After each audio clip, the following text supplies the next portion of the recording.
آپ جانتے ہیں کہ جاپانی بچے اتنے پرسکون کیوں ہوتے ہیں؟ اس کے پیچھے 8 اصول ہیں۔ ویڈیو میں اینڈ تک میرے ساتھ جڑے رہیے گا۔ ناظرین، اگر ہم بچوں کی نفسیات، چائلڈ سائیکالوجی کو پوائنٹ آف ویو سے دیکھیں تو یہ سوال بہت دلچسپ بن جاتا ہے کہ جاپانی بچے اتنے پرسکون، ایموشنلی سٹیبل کیوں ہوتے ہیں؟ کیوں بچوں کا مزاج صرف جینیات سے نہیں بنتا بلکہ ان کے ارد گرد کے ماحول، تربیت، رد عمل اور روزمرہ تجربات ان کی شخصیت کو گہرائی سے شکل دیتے ہیں۔ اور ایموشنل ریگولیشن، بچوں کی نفسیات کے مطابق بچے جو ہے ایموشنل ریگولیشن یعنی اپنے جذبات کو قابو میں رکھنے کی صلاحیت کس سے سیکھتے ہیں؟ ماحول سے سیکھتے ہیں۔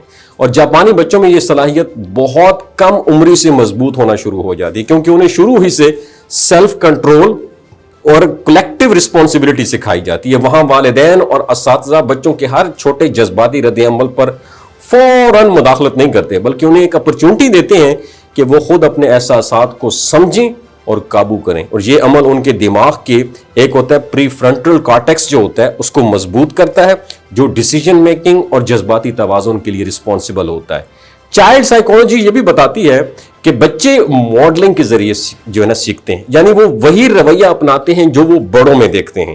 اور جاپانی معاشرے میں بڑوں کا رویہ عام طور پر پرسکون، محتاط اور باادب ہوتا ہے، جس کی بچے خود کاپی کرتے ہیں۔ اس کے برعکس اگر بچے شور، جذباتی، جلد بازی یا جذباتی رد عمل زیادہ دکھائیں تو وہ بھی اسی طرف اٹریکٹ ہو جاتے ہیں۔ اور ہاں، ایک اور اہم پہلو ہے، وہ ہے کولیکٹیوسٹ مائنڈ سیٹ، جہاں بچے یہ سیکھتے ہیں کہ وہ صرف ایک فرد نہیں بلکہ ایک گروہ کا حصہ ہیں، اور اسی سوچ کی وجہ سے ان میں ایگو کم اور کوپریشن زیادہ ہوتی ہے، جو ذہنی سکون پیدا کرتی ہے۔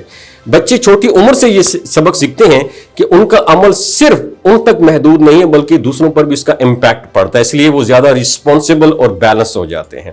مزید بات کرنے کا مقصد ہے کہ جاپانی سسٹم میں بچوں پر غیر ضروری دباؤ کم رکھا جاتا ہے، جس سے ان میں انزائٹی اور فرسٹریشن کا لیول بھی کم رہتا ہے۔ کھیل، ڈسپلن اور روزمرہ کی سادہ معمولات ان کے جو نروس سسٹم ہے ان کو سٹیبل رکھتے ہیں۔ اگر سادہ الفاظ میں یہ کہا جائے کہ جاپانی بچوں کا سکون کسی جادو کا نتیجہ نہیں بلکہ ایک ایسا ٹریننگ سسٹم کا نتیجہ ہے جو ان کے جذبات، ان کا دماغ اور رویے کو آہستہ آہستہ بیلنس بنا دیتا ہے، اور یہی چیز انہیں نفسیاتی طور پر زیادہ پرسکون اور مضبوط پرسنالٹی بنا دیتی ہے۔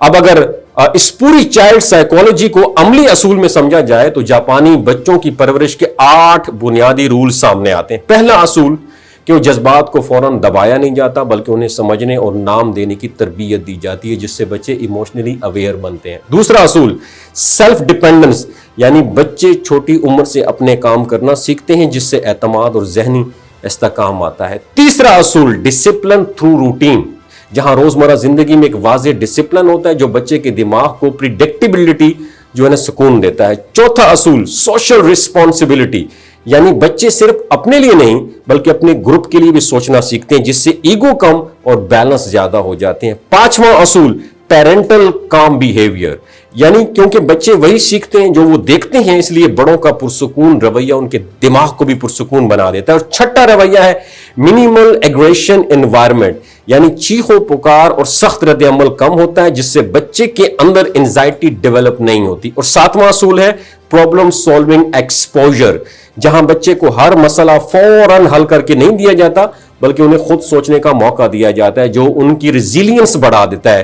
آٹھواں اور آخری اصول یہ ہے کہ بیلنسڈ ایکسپیکٹیشن، یعنی بچوں پر غیر ضروری ایکیڈیمک یا سوشل پریشر نہیں ڈالا جاتا، جس سے ان کی مینٹل ہیلتھ محفوظ رہتی ہے۔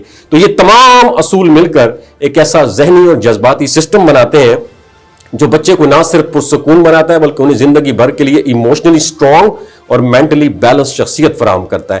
اپنا بہت خیال رکھیے۔ ویڈیو اچھی لگی ہو تو شیئر ضرور کیجیے گا، نیچے کامنٹ سیکشن میں ماشاءاللہ ضرور مینشن کیجیے گا۔